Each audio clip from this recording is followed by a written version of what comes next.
Our sun may turn into a nebula when it dies, a scientific new study reveals.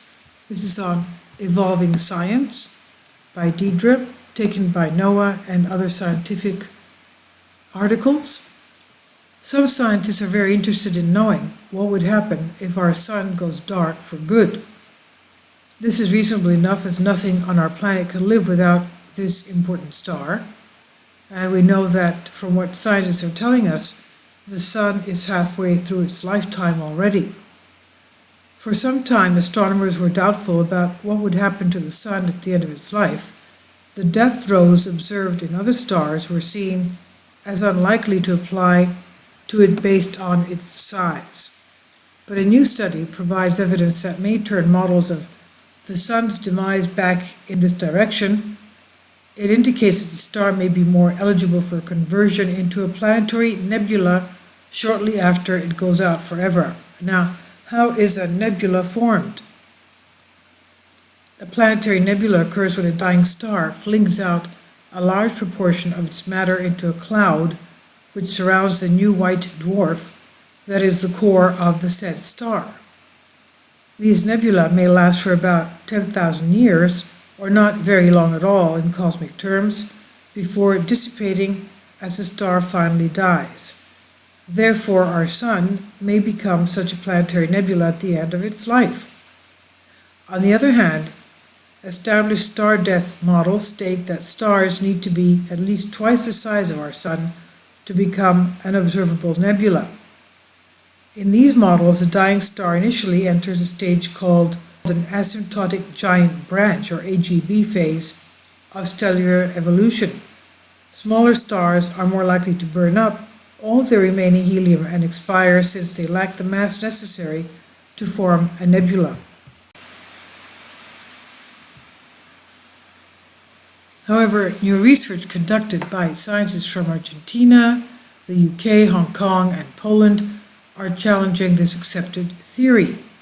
These researchers realized that this model was incompatible with certain facts. Nebulae have been documented everywhere in older galaxies, which are unlikely to contain stars of this size. These planetary nebulae have been observed in younger galaxies, and their brightness has been reported as consistent across galactic age and solar mass. Therefore, the scientists constructed a new model of stellar life cycles using data on lower mass stars such as our own star, our own sun. This model was found to be compatible with the earlier findings on nebula brightness across galaxy age and star type. So the question comes again, can our sun become a nebula? So it seems as if the sun may indeed form a planetary nebula as it dies. According to the new model, this nebula is likely to have a luminosity function or constant of brightness in the line with other nebulae developing throughout the galaxy and the wider universe. But this is not the only factor affecting nebula brightness. The sun's size may mean that the nebula is relatively faint compared to others. For example, astronomer George Abell, and this is this nebula, the blue nebula that we see in the image, is from his image by NOAA. George Abell observed many planetary nebulae during his career in the 1960s, several of which were probably brighter than the nebula Sol is predicted to form, Sol meaning our sun.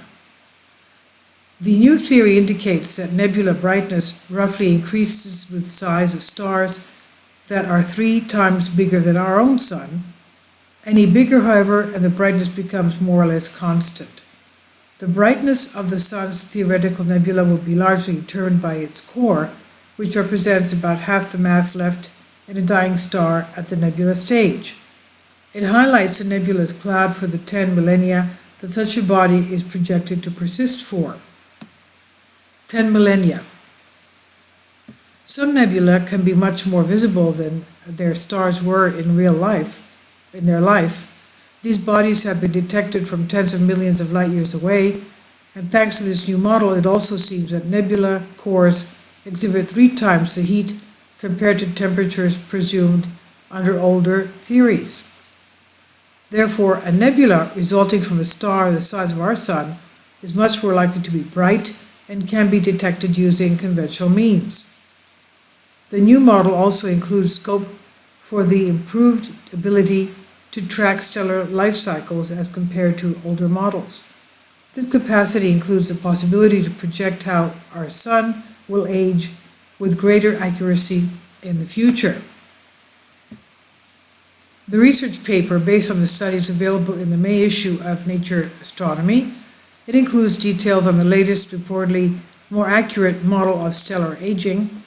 According to the new theory, our Sun will form a planetary nebula when it dies, but this nebula is likely to be relatively faint in accordance with its current size.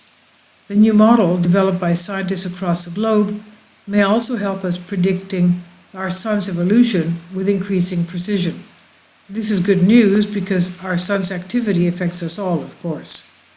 And as we said, the image of the Blue Nebula discovered, Abell 39, discovered by George Abell in 1966, is a particularly striking example of a planetary nebula.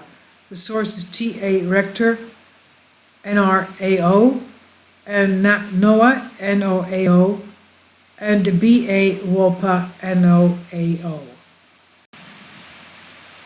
What is a nebula? Nebula is Latin for cloud or fog.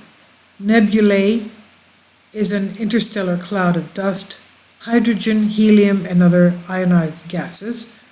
Originally, the term was used to describe any diffuse astronomical object, including galaxies beyond the Milky Way, which is our galaxy.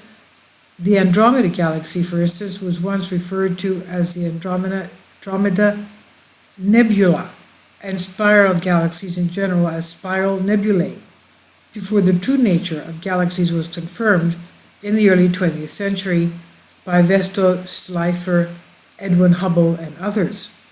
Most nebulae are of vast size, some are hundreds of light years in diameter.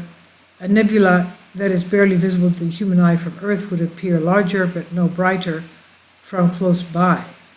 The Orion Nebula, the brightest nebula in the sky, and occupying an area twice the diameter of the full moon, can be viewed by the naked eye, but was missed by early astronomers.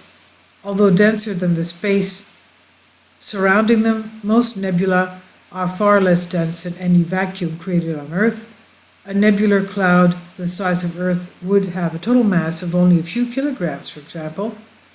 Many nebulae are visible due to fluorescence caused by embedded hot stars, while others are so diffuse they can only be detected with long exposures and special filters.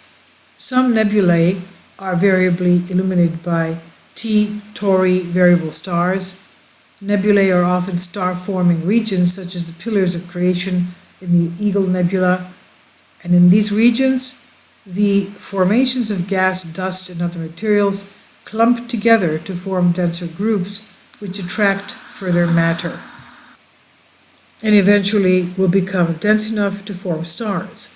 The remaining material is then believed to form planets and other planetary system objects.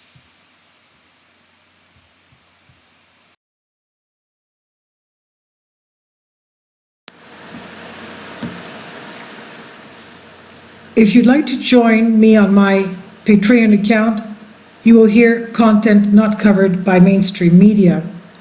These riveting stories will be based on my research, and I will state my opinions and give my personal insight on diverse and controversial subjects and world events not covered by mainstream media, and not supported by YouTube guidelines.